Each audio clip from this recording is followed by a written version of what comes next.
Гужби пред пунктовите за вакцинација против сезонски грип. На првиот ден од вакцинацијата падна системот. Граѓаните нервозни велат дошле на закажан термин, а мора да чекаат. Има луѓе од 12, чекат од 12. Само една работи, така? Само една работи, викаат ќе застанете овде и ќе чекат. И до 6 ќе чекам. Интересот е голем. Вакцинирањето се одвива со закажување преку вакцинација МК, а граѓаните добиваат покани преку СМС пораки. Не сум видел некој да влезе и да А искочи. зашто? Поред ако е изоставено, брзо ќе оди. Ама ако почне да се гураме вака, никога. Еден час чекам. Ни ред има, ни ништо. Објаснува дека 3 пункта е во еден пункт. И термин помина и се.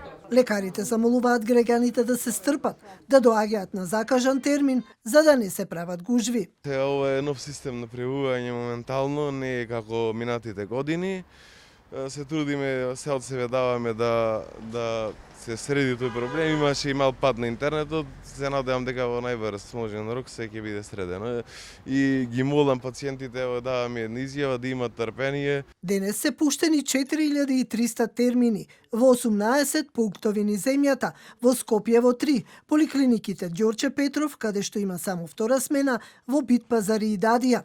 Протоколот е сменет и наместо со разлика од 2 недели, вакцина против грип може да се прими во исто време со таа против ковид. Пунктовите ќе работат и во утрешниот ден, во текот на сабота ќе бидат отворени. Постои зголемена заинтересираност помеѓу граѓаните уште веќе од утренските часови и се надеваме дека за брзо време ќе ги аплицираме сите дози кои што се предвидени за здравствениот дом Скопје. Вакцините се бесплатни за ризичните групи, стари лица, хронични болни, бремени жени, деца од 6 месеци до 5 години и здравствени работници. Министерството за здравство годинава набави 40.000 дози вакцина против грип. Покрај бесплатните, преку Министерството се аплицираат и комерцијални вакцини во центрите за јавно здравје по цена од 800 денари.